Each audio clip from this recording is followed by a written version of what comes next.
Well, folks, trying to figure out exactly how I wanted to start the stream today, because today's topic is near and dear to my heart, and it's something that I get emotional about. And so I'm going to come with some excitement and some enthusiasm and some passion today, because guys, this is a topic that I haven't talked enough about.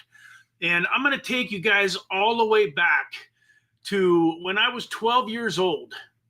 When I was 12 years old, my father, who had owned his own business my whole life, decided to go in a little bit of a different direction. And he started working in a different type of business. And at the time, he owned a tree work and landscaping company, a traditional company.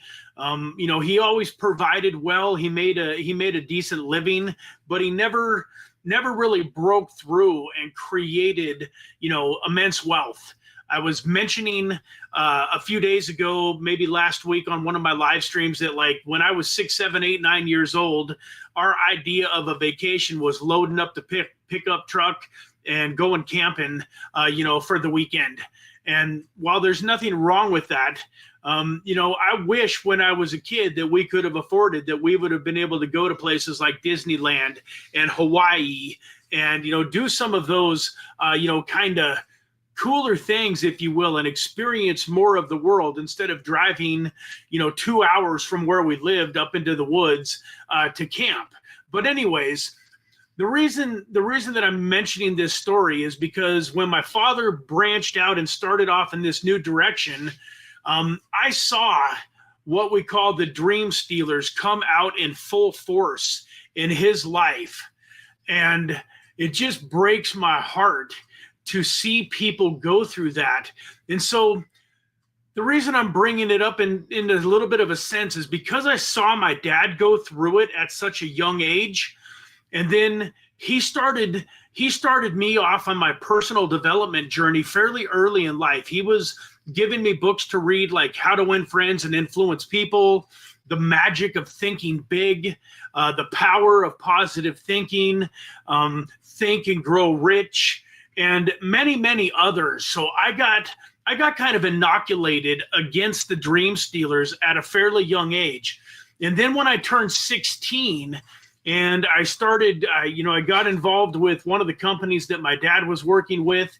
And one of the things that they would tell us when we went to, these trainings, to these seminars and learning about, the business and the proper way to build it, one of the things that they let us know was when you were talking to new people, because it was a situation where you would help other people get started in their own businesses. And when you would talk to somebody and you would go through and do your presentation and show them why this might be an opportunity for them to create a better life for themselves, why this was an opportunity to step out of the traditional box where we've been taught to go to school, get a good education, and get a good job. And one of the things that we were taught to tell these people, if they got excited and they saw something for themselves and they started to dream that maybe they could have more out of life, that one of the things that we had to tell them, we called it inoculate. Inoculate is kind of like a shot. When you inoculate yourself, you get a shot that, kind of prevents, something from happening. Well, the reason that we inoculated people is we found that if folks weren't ready for it, that most of the time their friends and their family, the dream stealers, would knock them out of the game before they ever even got started. If we actually told them that this was going to happen ahead of time, then they had a chance because they were prepared for it. So when they went back home and they told their spouse or they told their brother or they told their uncle or whoever, their best friend, and these people started chirping in their ear, "Oh, Varnell, you're going to be a millionaire, huh? Oh, Varnell, you're going to go start your own business and you're going to make a bunch of money and leave us all behind, huh? And blah, blah, blah." Like they were ready for it. And so they had a better chance of getting through it. So imagine that you were getting ready, to go through like an obstacle course. And your goal was to get from one end of it to the other end of it.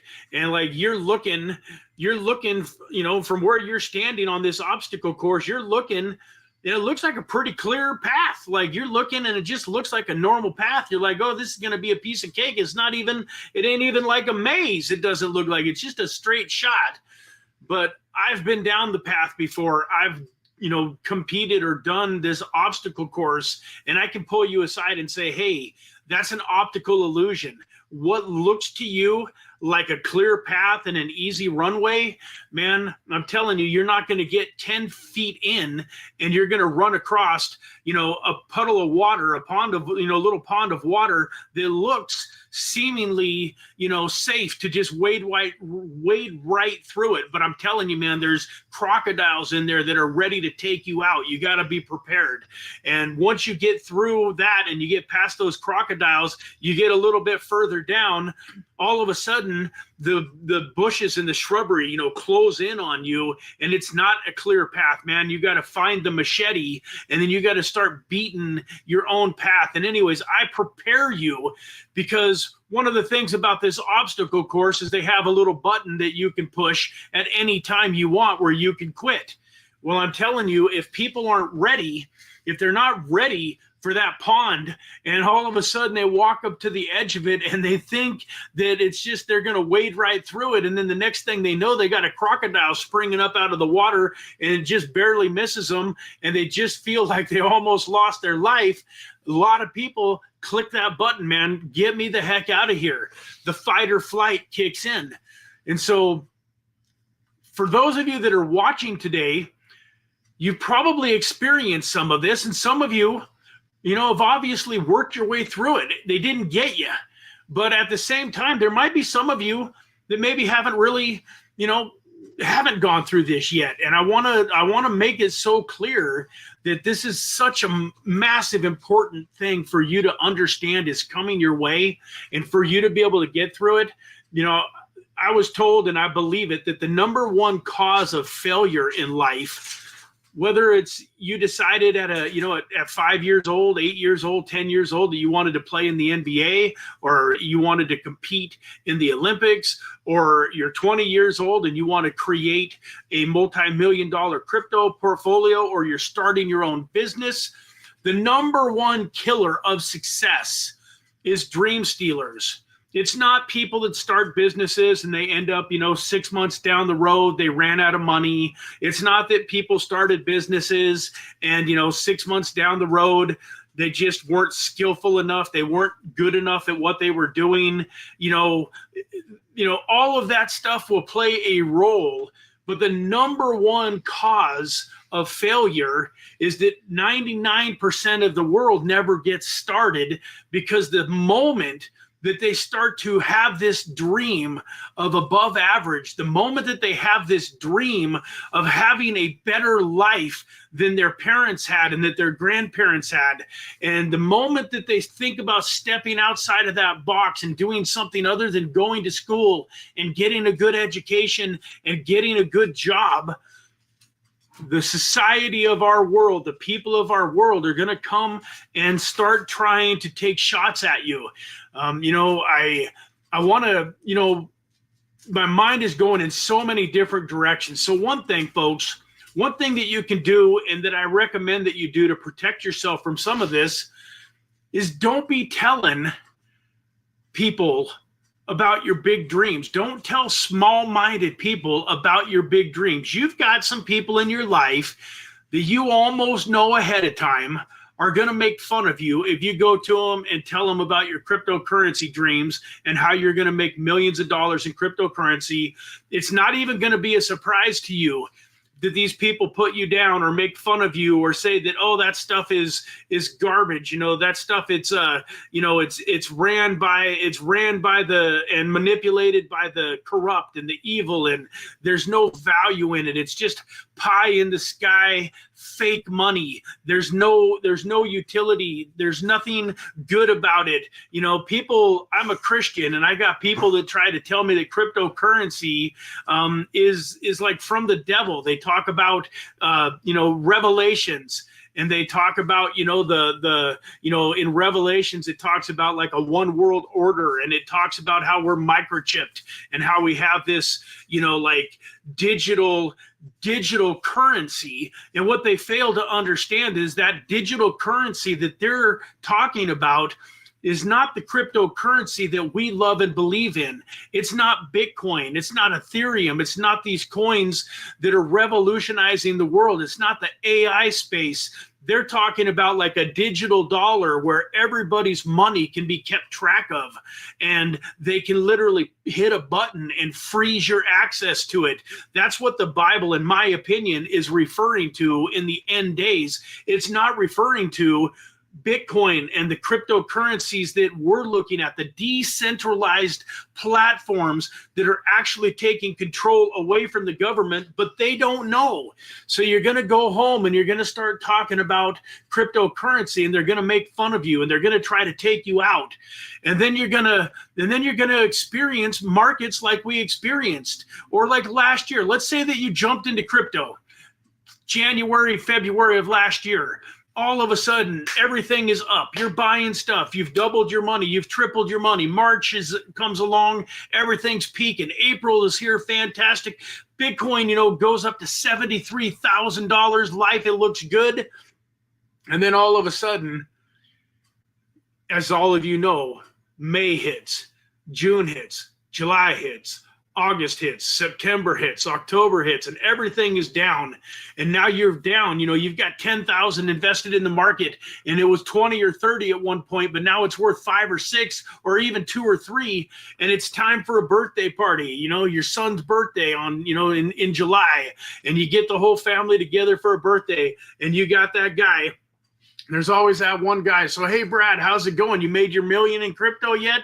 Markets are sure looking pretty bad lately. I told you this stuff was fake. I told you it was going to go down. I told you it wasn't real. You should have listened to me, Brad. I bet you're not thinking about quitting your job anymore, are you?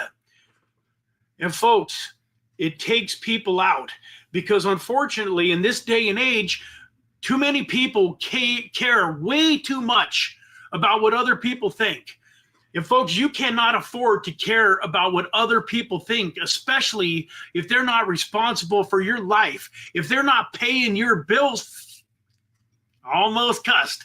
If they ain't paying your bills, then to heck with what they think. Part of the trouble with these dream stealers is it's not always some joker. It ain't some guy that you just barely know, like, some co-worker that works in another department and you guys know each other's name, but you don't really know each other. That's not the guy that probably going to steal your dream. If that guy was going to steal your dream, then that's on you, and I'm going to get to that more in a minute. But, folks, it's when the person that you're laying down to at night wonders what in the world you're thinking and why you want to do what you want to do, and why are you having these dreams, and why are you putting our family's financial future at risk. And they hear all of the blah, blah, blah and chirping in their ear when they're at work from their friends and family, when they tell them, yeah, man, Brad has decided that he's going to, create a cryptocurrency business and create a portfolio and go out and change our financial future. Brad is going to be the one, the one. And what I mean by the one is, in every family, at some point in time, there was the one. So in every family, most of us, there was poverty or middle classness for generation after generation after generation. And then at some point in time, you can point to the person in your family tree that was the one that broke the bondage of that mediocrity in the financial world, the one that created abundance, the one that created financial freedom and broke that chain of financial mediocrity. It's the same thing with drugs and alcohol. So often you can go back and you'd be like, my dad was an alcoholic. His dad was an alcoholic. His dad was an alcoholic. I mean, and it went on and on and on, man. And I see the wreckage that is left behind by alcoholics. Well, my dad was the one in my family that broke that. 3 months before I was born, he quit drinking. I never saw him take a drink my whole life. He celebrated 50 years of sobriety before he passed away at 81 years old. And folks, I haven't had a drink now for about 15 years, and I never had a problem with alcohol. Because of my dad's example, I never developed any type of a dependency on alcohol, but I still decided about 15 years ago it didn't have any redeeming qualities in my life. I wanted my children, I wanted my family to see me be able to set a good example, because I still have family members to this day that are addicted to alcohol, that are ruining their lives, that are killing themselves by drinking. And I wanted to stand against it. So, but it all stems from the fact that my dad broke that curse in our family, that generational curse. Well, most of us have generational curses when it comes to money.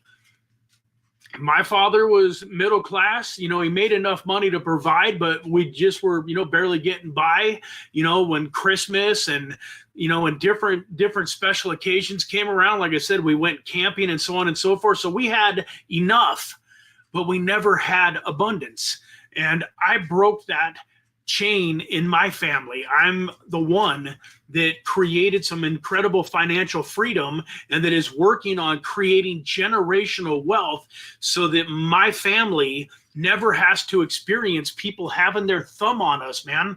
You probably have heard me say this a million times, but the reason this channel exists is because I don't believe God put us here on this earth to work for somebody else for 40, 50, 60 hours a week for 40, 50, 60 years of our life, just existing, just barely getting by, just having enough to pay, to make that car payment, to make that house payment. That's not why we were put on this earth, in my opinion. But I'm telling you, that's not how the average person looks. You gotta get comfortable and understand that you're a little bit different. That you're a little bit weird. That you're thinking outside the box. And think about that, folks. Do you think Albert Einstein was average, was a normal person?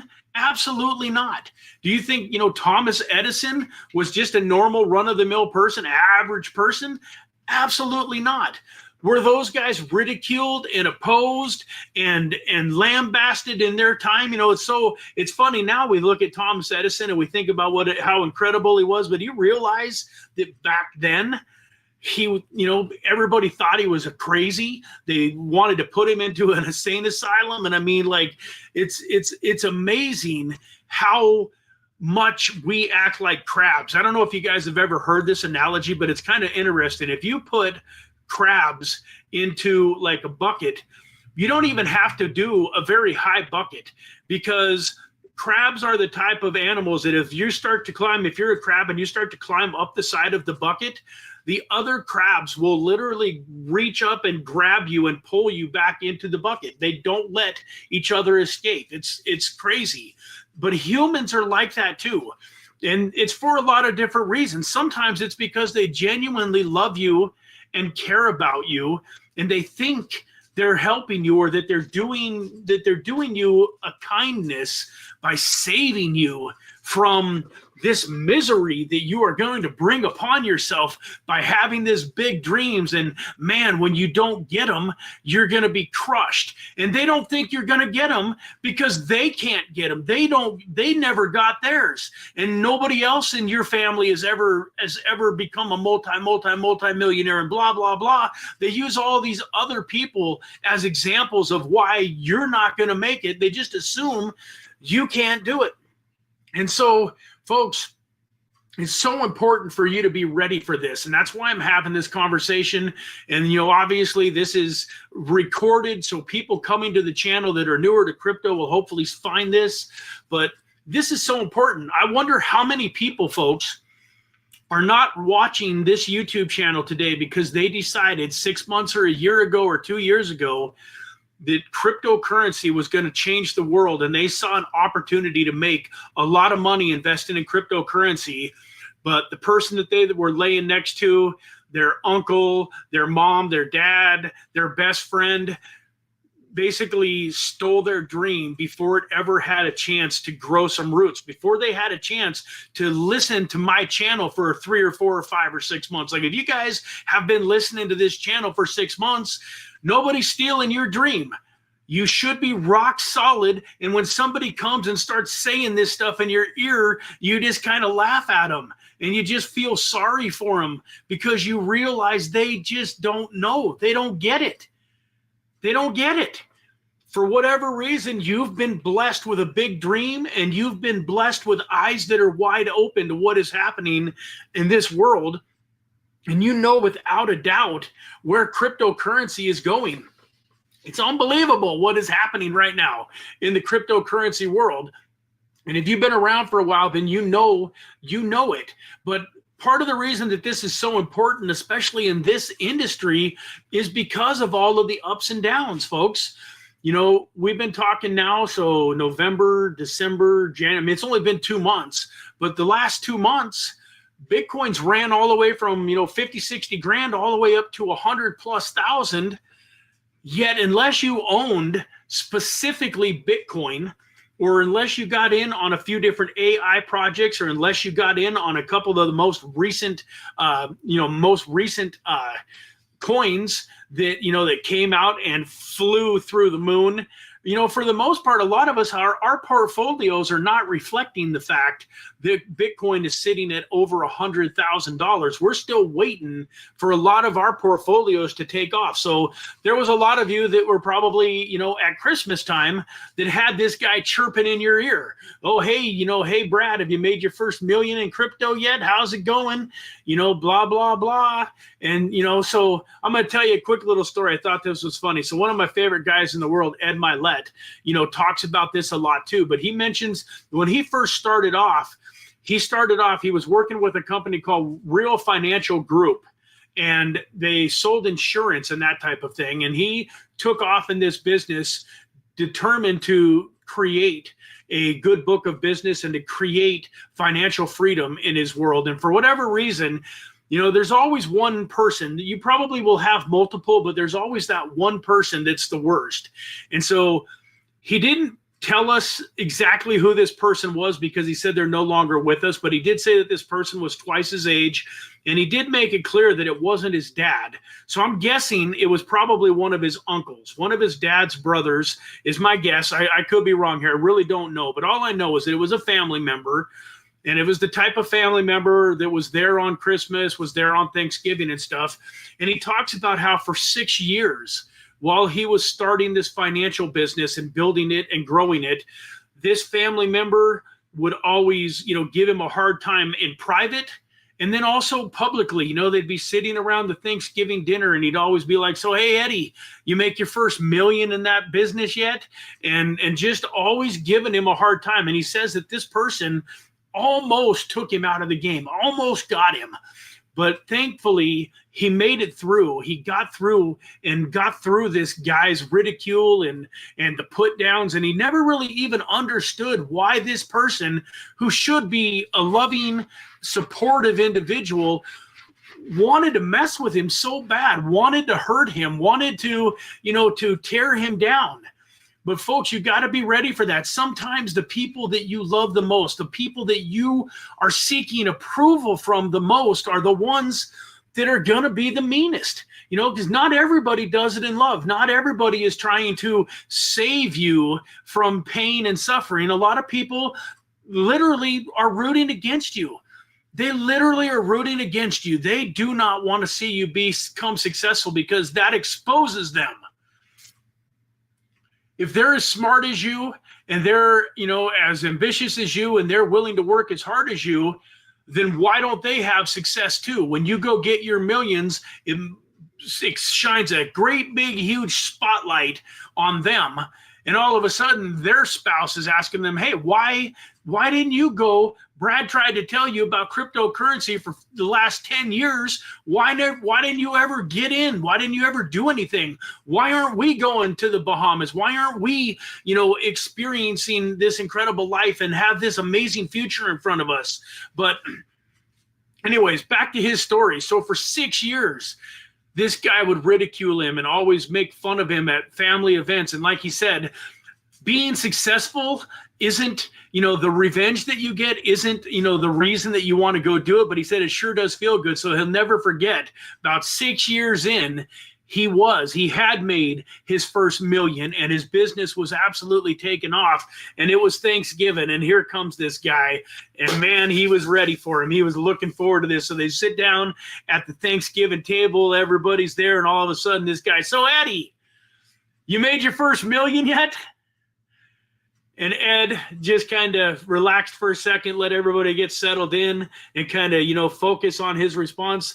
And he said, yeah, actually I have. I am a millionaire now and more. And I just got a question for you. How have you made your first million? Like, I don't know why you've been after me so tough and why you've been giving me such a hard time these last 6 years, but I got a question for you. How are you doing? Have you made your first million in life? And man, it was great. You know, he says that the guy just, you know, had nothing to say because that guy was still right where he was at in life 6 years, still driving the same car, still living in the same house, still making the same money, still having the same job. And the point is, folks, is you got to have some thick skin. You got to not care what other people think. You got to believe in you. You got to believe in what you're doing. And then, you know, Ed Mylett made a great point that I want to talk about. And folks, if you let one of these dream stealers get to you and actually steal your dream, then man, you really probably didn't deserve to have what you're going to have if you break through and go through what you're going to go through to get to the other side. You didn't deserve it.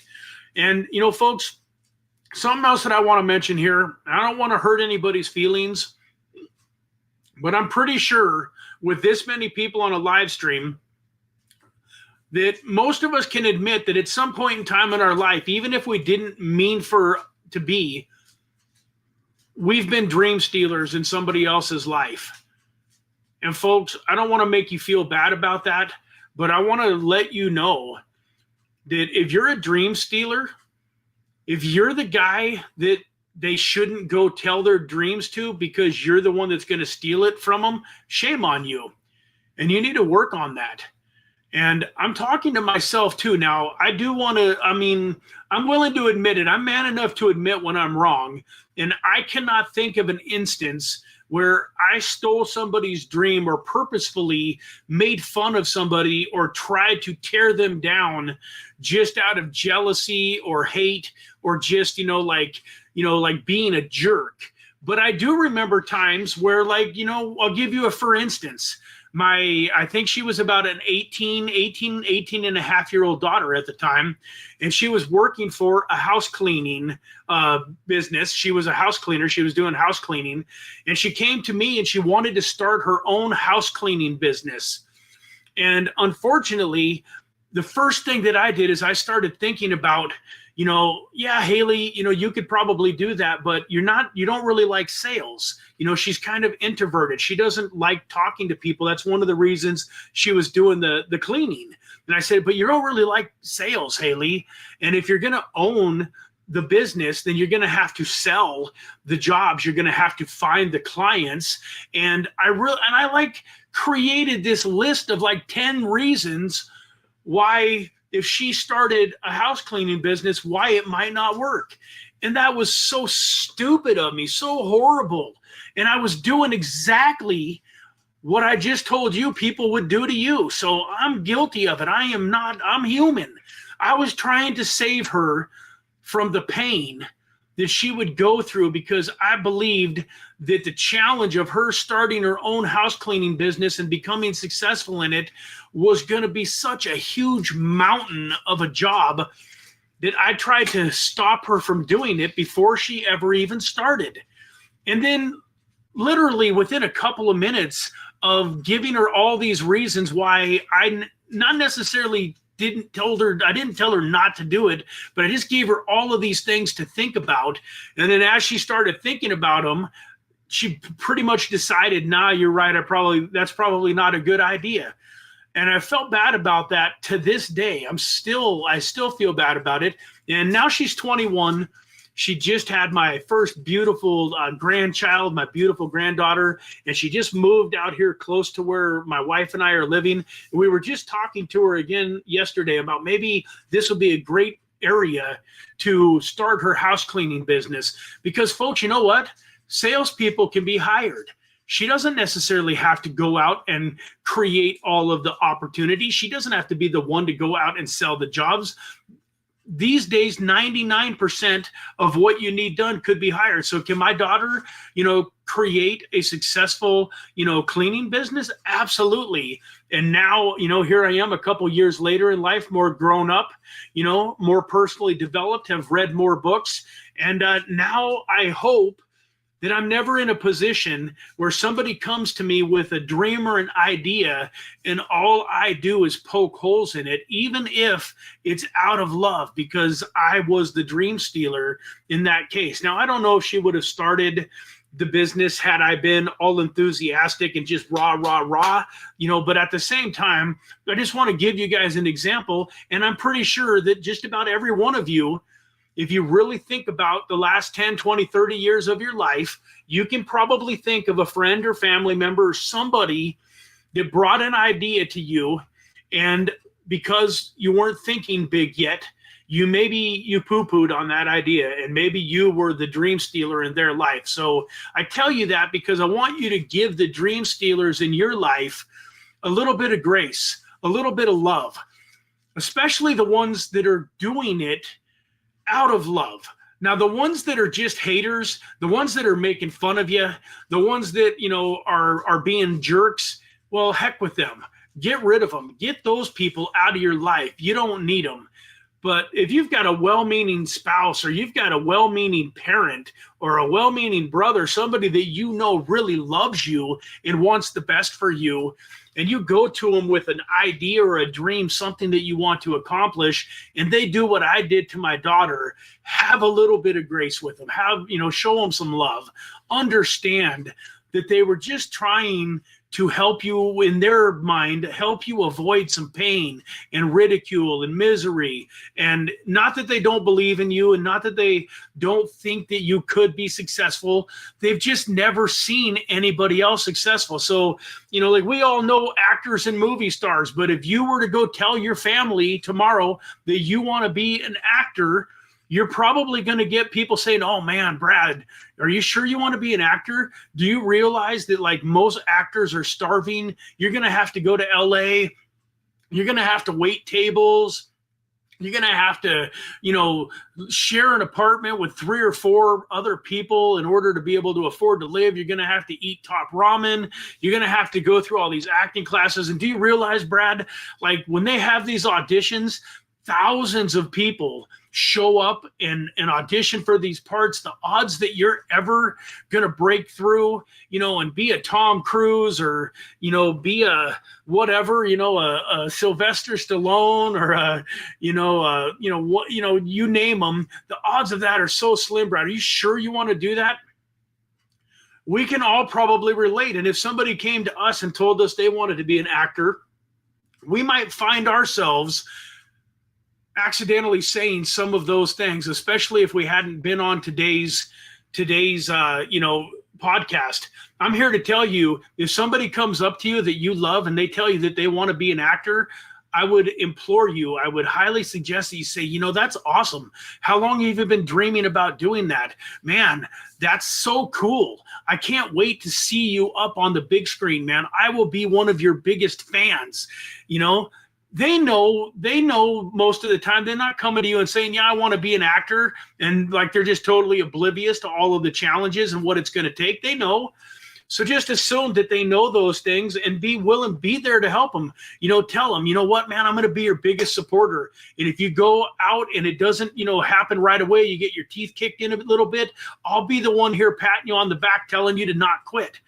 Because in that type of business, whether you want to be an actor, you want to be a football player, you want to be, anything above and extraordinary in life, you're going to go through some failure. You're going to fail your way to success. And I'm telling you, the people that are there for you, that pat you on the back, and that are a small part of the reason that you kept going, they'll never be forgotten. I think my wife is probably coming home with some Dutch Bros, so we got a little bit of barking dogs here for a minute. Yeah, she's here. My honey's home. Hey, babe. Hey. So, try not to be a dream stealer to others. Give the dream stealers in your life a little bit of grace. And the most important thing that I wanted you to get out of today is just be prepared for the dream stealers, and don't let them knock you out. Don't let them knock you off your path and take you off of this journey and get you back into your, well, I guess I'm just never going to be rich. I'm just going to go back to my job and maybe I'll work a little. Hey, mwah, this is my sweetheart. This is the lady behind the man that really makes me the man that I am. I'm so incredibly blessed and thankful for her. And so, guys, I wish each and every one of you out there, man or woman, you find somebody that's as special to you as this lady is to me, and that you have somebody to go build an incredible life with. Because I'm a firm believer, having somebody in your life like this that you actually get to go grow and build with makes it 100 times better than if you were just doing it all by yourself. So I love you, babe. I love you too. Thanks for the coffee. You're welcome. So what a great surprise that was. She hasn't had an opportunity to pop in and actually show her face on the stream for a little while, but I can tell you that she's one of the people in my life. I've been so blessed. She is the exact opposite of a dream stealer. So I do know what that is like for those of you that have a spouse or a boyfriend or a girlfriend or whatever, that one of, the person that you love and the person that you are going through this life with, if they're the dream stealer, I know how tough that can be, because I watched my dad go through that. Unfortunately, my mom was 1,000% sold out on the go to school, get a good education, get a good job, security model of life.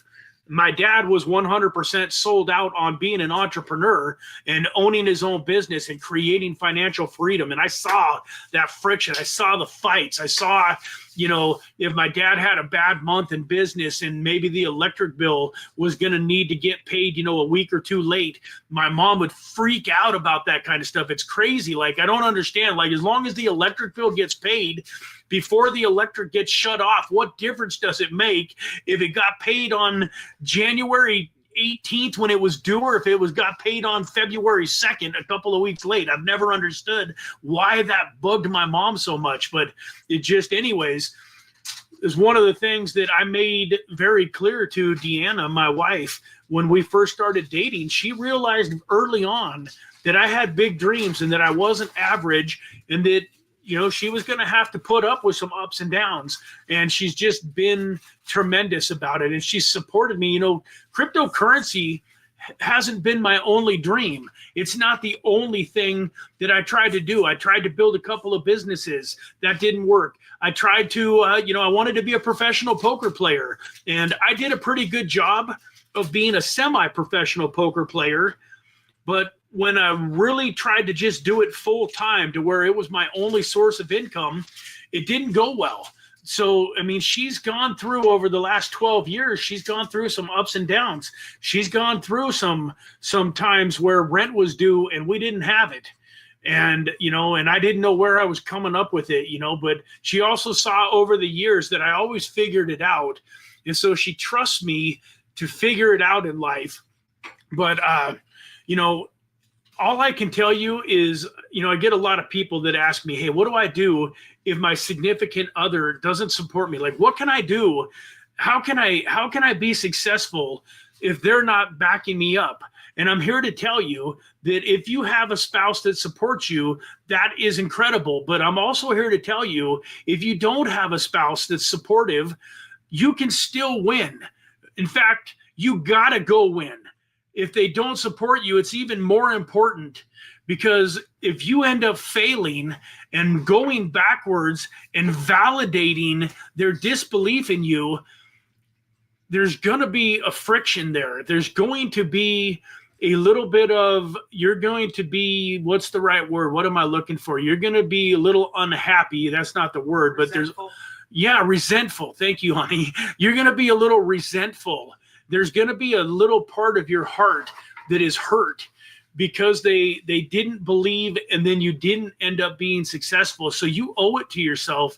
If your spouse isn't on board, you owe it to yourself to do it without their support. I promise you, you can do it without their support. You don't need them. Tell them come talk to me. Yeah, my wife said, tell them come talk to me. Maybe we ought to create the spouse YouTube channel. So all of you that have husbands and wives or boyfriends or girlfriends that, are making your cryptocurrency journey hard, they can come, do some counseling sessions with my wife. Seriously, that might not be the worst idea that we've ever had. Like, we've gone through some incredible ups and downs. My wife watched me jump into cryptocurrency back in 2017, and then we got crushed off in 18. We got crushed off in 19. We got crushed off in most of 20. I'm sure there was many, many times where I told her, hey, babe, I promise you, it's just a matter of time, where she said, okay, babe, because she knew I was going to do it, whether she wanted me to or not. There wasn't a question as to whether or not I was going to do it. So I'm sure that a little bit of the reason she supported me the way that she did was she just was resigned. She knew I was doing it, and that it was going to be a lot more positive and happy life if she, supported me. But I'm sure there was some times where she was starting to get tired of this journey, was getting frustrated, wondering if I really knew what I was talking about. And then boom, November of 2020 hit, December of 20, January of 21, February, March, April, May, and I made more money in that 6 months than I'd made in all of the rest of the years that her and I had been together. But then she had to go through 22 and 23 and, and that miserable winter that we just, are hopefully coming out of. She had to go through that. And, I've made it very clear that I didn't sell enough at the top to weather this storm the way that I should have. So the last couple of years, we've had some financial challenges, some difficulty. Now this time around, after seeing the success in 20 and 21 and me telling her, hey babe, 24 and 25 is going to be absolutely off the hook, incredible. We're going to have way more than we had in 2021 by the end of this bull market. I think that belief is there because she saw me do it once.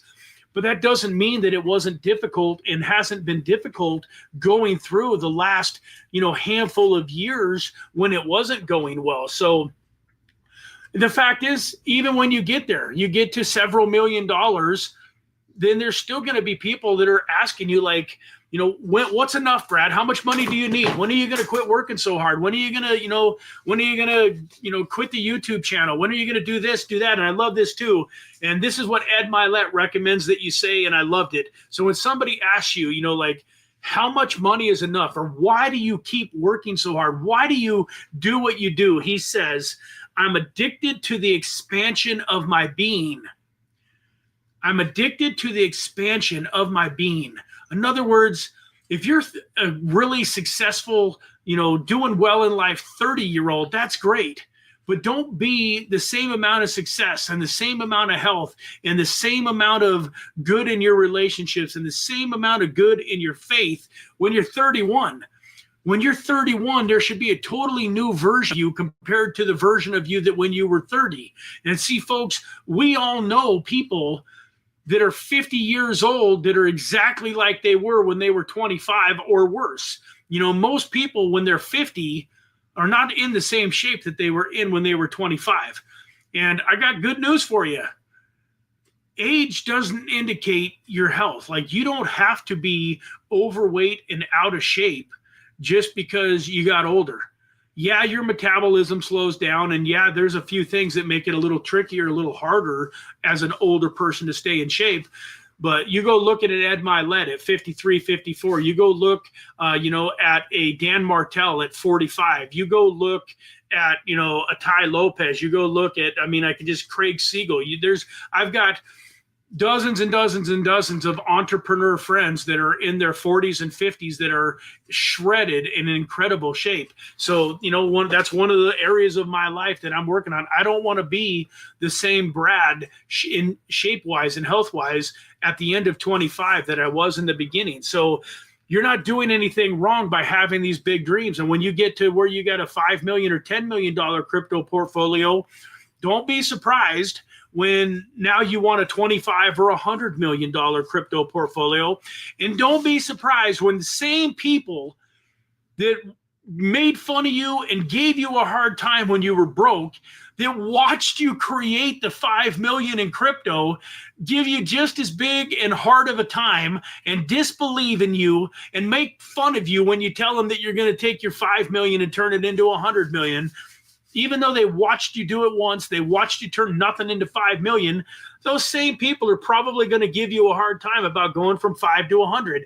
And once again, folks, it's so important to realize that it's their problem. It's their mindset. It's what's wrong with them. It's why they haven't changed. It's why they're still broke. It's why now that you have 5 million in crypto, they're coming to you and saying, hey, Brad, can I borrow $100,000 to start this business and do blah, blah, blah? And I'm like, no way, brother. No way. If you want 100 grand to go create your business, then jump in and start earning some money, get invested in crypto and create $100,000 crypto portfolio. I'm not giving you 100 grand to go try to start a business that you don't even have any business experience. You want to take my hard work, all of the blood, sweat, and tears that I've put into my life over the last, I've been an adult now for 33 years, 33 years of this journey. And I was on this journey as a teenager too. When my dad got me reading those books at 12, 13 years old, that's when these dreams began. So let's say by 16, so 16, 26, 36, 46, that's 35 years I've been putting into this journey. And you want to take all of everything I learned, all of the blood, sweat, and tears and everything that I've accomplished, and you want me to just loan you 100 grand that I'm probably never going to see again? No way. Like even the people that supported you the whole way, I'm probably a little bit more likely to help them, the people that supported me and that had my back, and like I've got a cousin, that loaned me 20 grand during some of my hard times when I'd made some stupid decisions and I was going through some things that were hurting. And I had a cousin that ain't, a rich man. He owns his own business and he does pretty good in life, but 20 grand was a significant amount of money. He loaned me 20 grand. Now, if he comes to me when I got millions laying around and he needs 100 grand for something, he's getting it. But for all of the people that didn't help me and all of the people that, tried to hold me back, you think they're going to come? And they're going to come. I've already seen it back in 2021. The people that came and with their hands out, asking for a handout. I've seen it happen. So that's part of the fun journey that you're going to get to experience when you finally break through and you have all of the millions. Now you got to be ready for a whole different set of challenges. You got to get really good at saying no. You got to get good at saying no, because you're going to have a lot of people coming to you. And the problem with saying yes, folks, is I've found in my life that anybody that I've ever said yes to came back and asked again. And if I said yes to them the second time, they came back and asked again. I've got people that I've helped 3 or 4 or 5 times, and they never got out of the situation. They're still just as broke, still just as, messed up as they ever were. Just throwing a little bit of money at their problem didn't help them. That's the whole reason we do these Monday mindsets, guys. If you ever wonder, why is this cryptocurrency investor spending, an hour now? Why is this guy spending an hour and he hasn't said 3 words about cryptocurrency investing? It's because I understand that this 6 inches between your ears is going to be the difference between you making millions in crypto and keeping it and having it turn your life into something extraordinary and long-term, where 5, 10, 15 years down the road, you're still in incredible shape and have built on it and have more money. And if your mind is not right, one of 2 things is going to happen. A, you're never going to make the money. You're going to end up giving up and quitting too soon. You're never going to make it. Number 2, if you do get fortunate and create a few $1 million, you're going to end up squandering it. You're going to end up losing it. You're going to end up miserable, and it will not have affected your life for the good. And so I don't want that to happen. I want to create freedom. I want to create freedom in your life. I want you to go tell your boss that you can't afford to work for him anymore. But I don't want you to be going back to him in 2 years on your hands and knees begging him for your job back. And that's why we do Crypto Mondays. So with that, folks, I'm getting ready for a 2-hour drive. My father-in-law's funeral is coming up. We have a viewing tomorrow, and then we have his funeral on Wednesday, and so it's about 2 hours from where we live. So we got a hotel booked.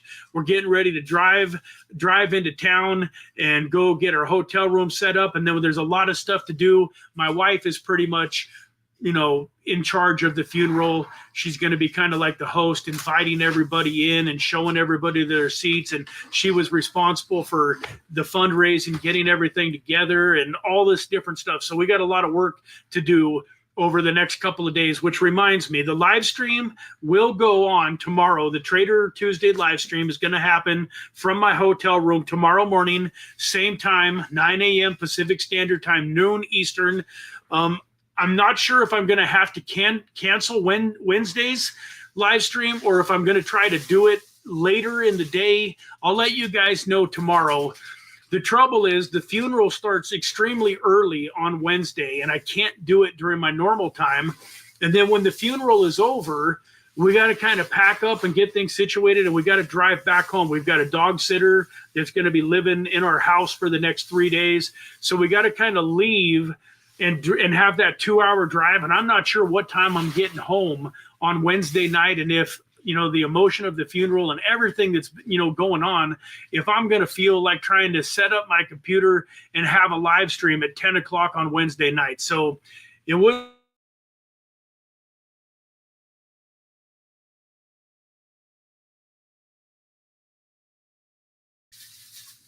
I accidentally muted my mic. So hopefully, maybe we'll do the live stream, the Wednesday live stream on Thursday. I'll let you guys know tomorrow. So, folks, we're not doing a giveaway today. I don't want you guys to think that there's going to be a giveaway every single day. I don't like the people that are just here because they're hoping that there's going to be a giveaway. And if they knew there wasn't going to be a giveaway, they wouldn't have been here today. I want true, genuine followers, people that love the channel, that love being here. And yeah, having giveaways is a pretty regular part of this, and we're going to do a lot of it. But today I decided ahead of time, I've done a giveaway for every single stream that I've done now for the last, you know, several weeks, and I just wasn't going to do one today. But I do appreciate, you know, you guys typing in the Dream Stealers into the chat, and I just wanted that to be on your mind. When you leave here today and you go out into the world, you're going to be prepared for the Dream Stealers in a way that you never were before you watched this video. So God bless. Have an incredible Monday. Hope that your portfolios do fantastic, and I'm really excited to share some incredible information with you tomorrow on the Trader Tuesday live stream. So with that, take care, everyone, and we'll see you again tomorrow morning. God bless. Bye-bye for now.